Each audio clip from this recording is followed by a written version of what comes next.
Yang keempat, tujuan kuantitatif jelas, tadi sudah saya sampaikan, membuktikan teori ya.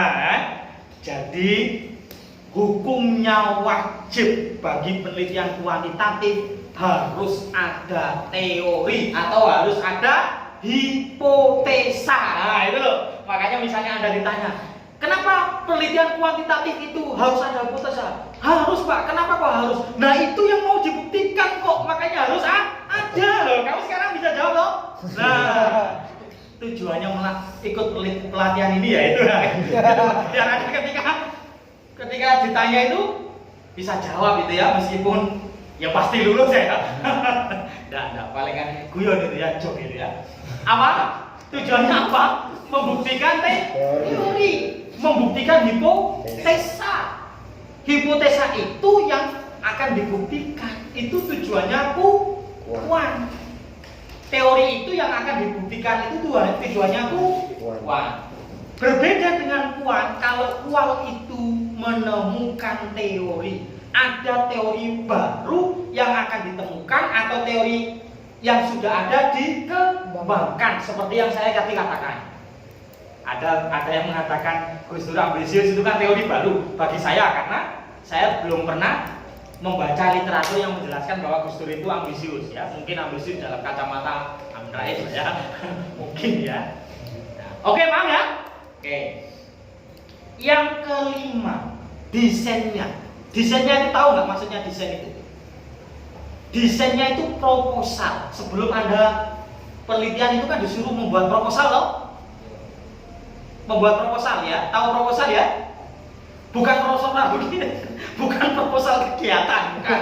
Ini contohnya tahunya gitu. Proposal panpel. Yang jelas proposal penelitian atau proposal skripsi, bukan proposal apa? Proposal kegiatan. Nah, saya tunjukkan misalnya proposalnya kayak gimana.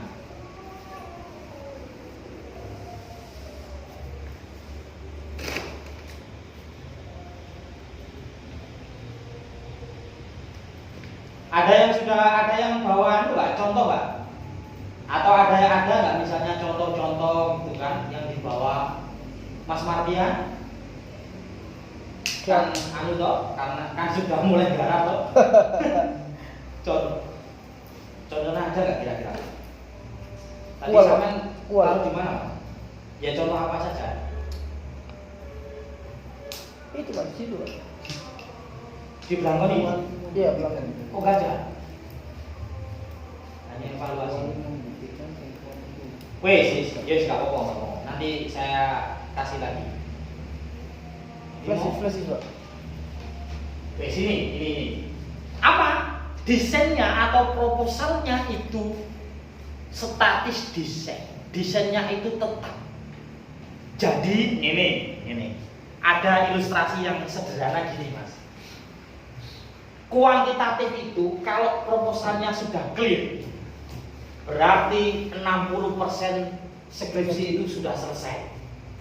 Nah, itu pernyataan yang bukan omong kosong. Artinya itu pernyataan yang menurut saya benar. Kenapa? Karena desainnya atau proposalnya penelitian kuantitatif itu tetap tidak boleh berubah. Tetap itu dalam artian ini loh maksudnya ya. Judulnya tadi apa? Penelitian tadi kan pengaruh metode apa? Diskusi terhadap prestasi. Nah, judul ini kan kuantitatif toh. Judul ini mulai Anda ajukan sama Pak Mabuk atau jenengan ajukan di Pak Marta selaku Kaprodi Manajemen atau Pak Munir selaku Dekan Hukum ya. Mulai sampai ya Kajul, Pak Munir Kajul. Dekan apa Kajul? Oh Kajul ya. Dekannya Sofia. Oh berarti salah aku ya. Itu tetap sama. Itu tetap sama. Jadi mulai diajukan Pak Munir sampai besok lulus, judulnya tetap sama. Apa? Pengaruh metode diskusi terhadap prestasi belajar.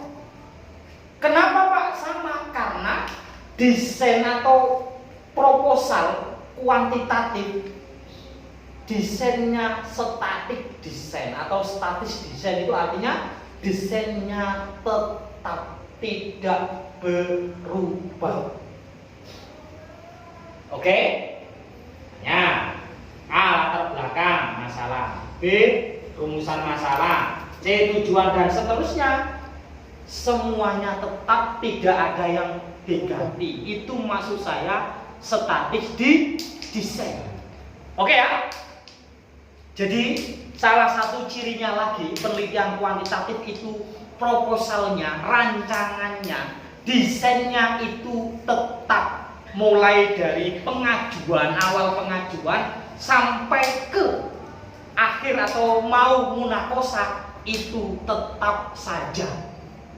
Berbeda dengan kual. Kalau kual itu emergency design, desainnya itu berubah, desainnya itu dinamis.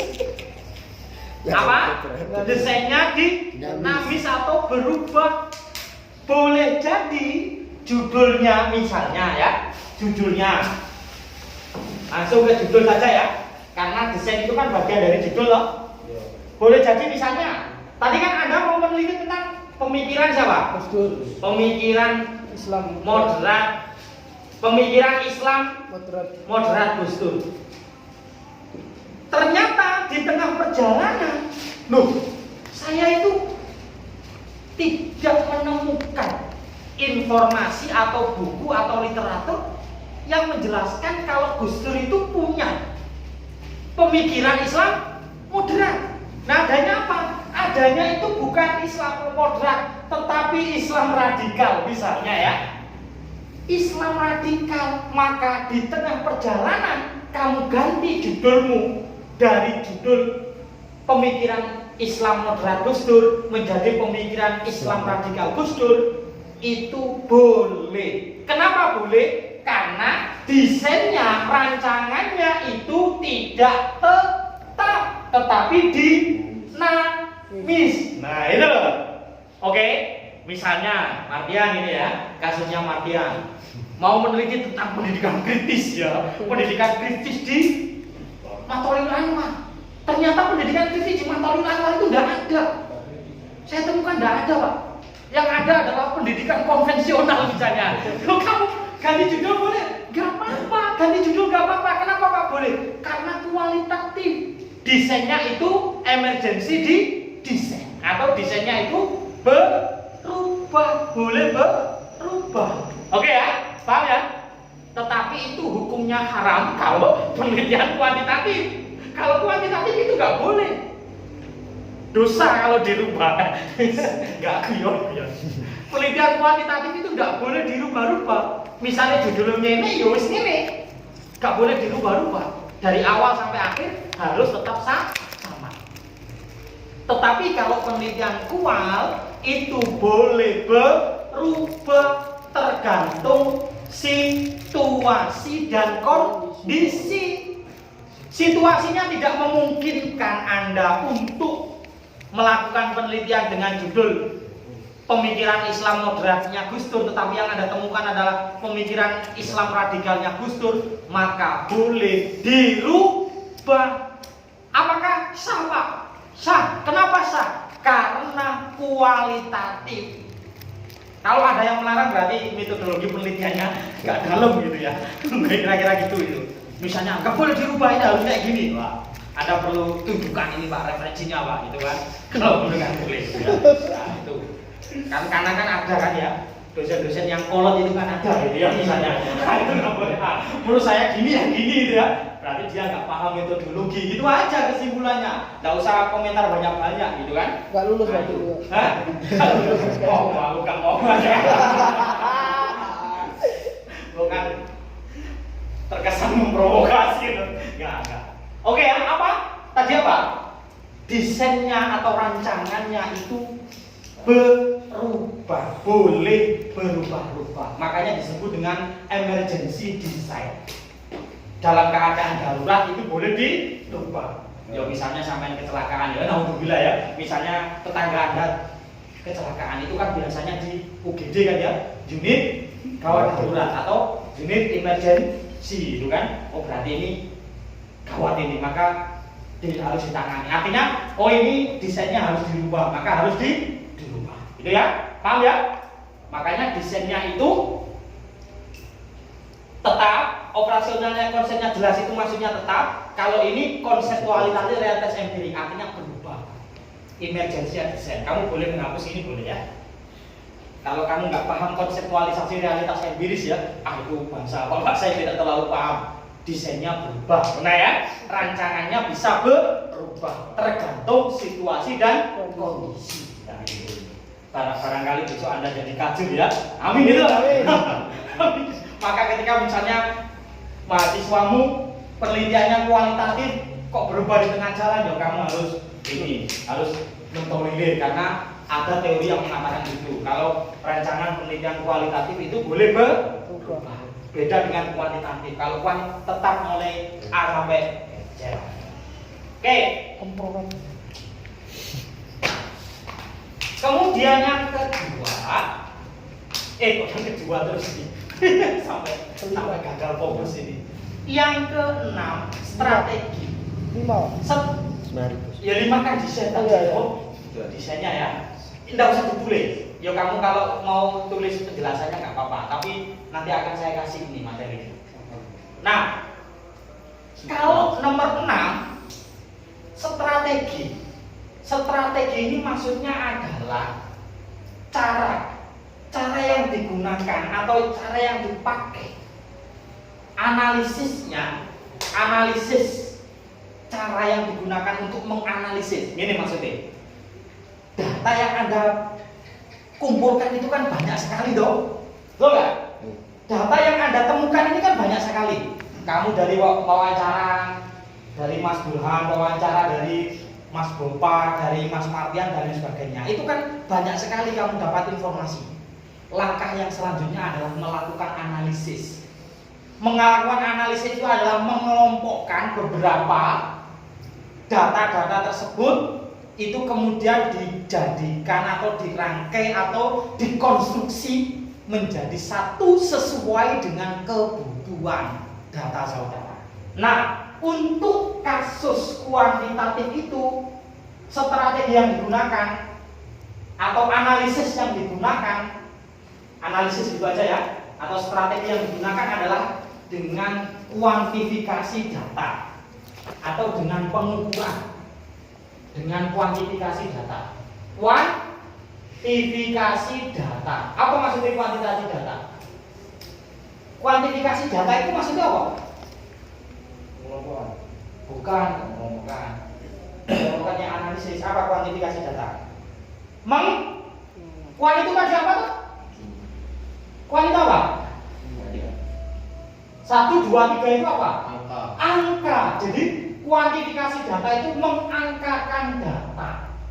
Sederhananya adalah memberikan simbol angka dalam sebuah data. Nah, itu definisinya. Mengkuantifikasi itu maksudnya adalah mengangkakan data atau memberikan simbol angka terhadap data. Contohnya apa, Pak? Contohnya gini. Ini loh. Kamu tadi kan mau melakukan penelitian kuantitatif dengan judul pengaruh. Apa judulnya tadi? Pengaruh diskusi terhadap prestasi belajar. Wes, kamu seberangket sama 5 orang. Misalnya pertanyaan 1 menjawab bahwa bagaimana pengaruh metode diskusi terhadap prestasi. Responden yang 1 mengatakan menjawab, misalnya pilihan jawabannya ada 5. A bagus, B bagus sekali, C cukup, D kurang, E sangat kurang. Wih, ini kembali ya. Ini sangat bagus ya. Sangat bagus, ini bagus aja. Cukup, kurang, sangat kurang. Enggak, E aja. Sampai E aja. D kurang. Nah, kita kasih skor. Yang menjawab A itu skornya 5. Yang menjawab B itu skornya 4. Yang menjawab C itu skornya 3. Yang menjawab D itu skornya 2. Yang menjawab E itu skornya 1. Ternyata dari 5 responden, 5 responden itu siapa? Dari 5 objek yang kita sebar angket tadi, itu 5-5-nya menjawab A. Berarti kalau begitu bisa kita simpulkan bahwa metode diskusi itu memiliki tingkat akurasi keterpengaruhan yang luar biasa terhadap prestasi. Buktinya apa, Pak? Buktinya dari 5 responden, dari 5 objeknya, 5-5-nya menjawab A. Jadi skornya adalah 5. Itu yang disebut dengan kuantifikasi data. Kuantifikasi data. Jadi data dari angket itu kita angkakan. Atau kita kasih simbol angka. Duh, Pak, kenapa Pak? Kok harus diangkakan? Iya. Kalau diangkakan, gimana? Kalau nggak diangkakan, gimana kita bisa melakukan analisis? Kalau tidak diangkakan, oleh sebab itu harus diangkakan. Paham ya? Kita kan mau mencari pengaruh metode diskusi terhadap prestasi belajar. Kita nggak mungkin tahu kalau diskusi itu punya pengaruh terhadap prestasi kalau tidak mengangkat, memberikan simbol angka. Mengkalkulasi itu menghitung, mengkalkulasi, mengkuantifikasi, menghitung data-data tersebut dalam bentuk angka. Sehingga diperoleh bahwa metode diskusi itu memiliki pengaruh terhadap prestasi belajar. Nah, oleh sebab itu maka disebut dengan kuantifikasi data. Paham ya? Paham maksudnya kuantifikasi data ya? Diangkakan, dikalkulasi, dihitung, dirubah. Datanya kan dari A, B, C loh. Maka dikasih dari A, B, C itu kan tadi dikasih skor. Oh, skornya 5. Respondennya 5 kali 5 25. 25 itu sangat tinggi sekali. Maka Anda berkesimpulan bahwa metode diskusi itu memiliki pengaruh yang sangat tinggi terhadap prestasi belajar. Itu namanya kuantifikasi data. Ini 3 SKS ini kalau kuliah ya. 3 SKS ini kalau kuliah ini ya. Apa? Memiliki atau mengkalkulasi atau mengkuantifikasi data. Paham ya? Nah, itu beda dengan kual. Kalau kual itu tidak hendak atau tidak bermaksud untuk mengkuantifikasi data, tetapi apa? Memahami, mencari makna di balik data. Jadi, tadi kan penelitian apa judulnya tadi? Judulnya tadi apa? Pemikiran Islam. Pemikiran Islam moderat Gus Dur ya. Ini judulnya wis kita pakai sampai akhir ya, sampai akhir pelatihan ini. Pemikiran moderat Gus Dur. Ini kita mau mencari berbagai sumber atau berbagai koresponden atau responden. Misalnya kita mau wawancara banyak sekali, tadi ada berapa orang? Sebut saja misalnya 5 ya, 6 ya.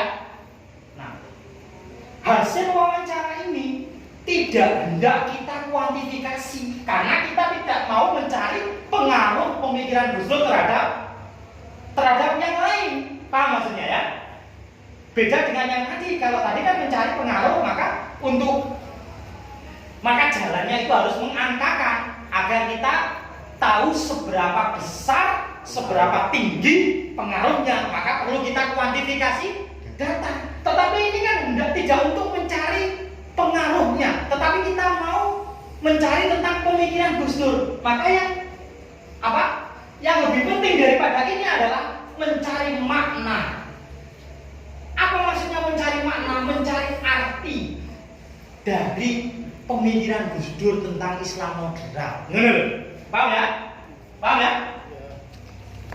Jadi memahami atau mencari makna. Jadi pemikiran moderat Gus Dur itu tidak bermaksud untuk diangkakan karena dia bukan kuantitas tetapi kuantitatif, tetapi kita itu hendak untuk mencari makna atau memahami makna atau memahami apa saja di balik pemikirannya Gus Dur. Siapa itu?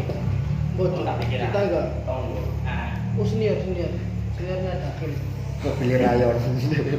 Oke, paham? Paham nggak? Ada pertanyaan nggak? Ini pasti harus sing takon nih. Paham. Wis paham. Aku paham.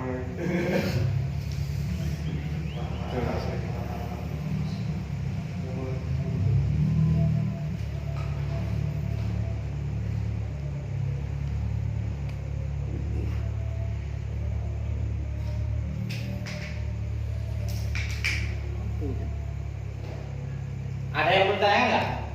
Kaitannya dengan strategi. Kalau itu kuantifikasi data, dikalkulasi, dihitung, diangkakan. Kalau kualitatif itu tidak diangkakan, tetapi mencari makna atau memahami makna di balik data. Ini maksudnya. Kita meneliti tentang pemikiran Islam moderat Gus Dur itu kan tidak untuk mengangkakan, tidak untuk mengkalkulasi. Mengkalkulasi seberapa besar pemikiran Gus Dur tentang moderat, tetapi ingin mencari substansi, arti, maksud, makna, tujuan di balik pemikiran Islam moderatnya Gus Dur. Paham ya? Paham. Iya, nah, saya harus ngomong apa lagi nih kan? Oke lah, ditanyakan aja, tanya aja, kita dialog aja biar lebih enak. Kurang kopi ini, kurang apa ini?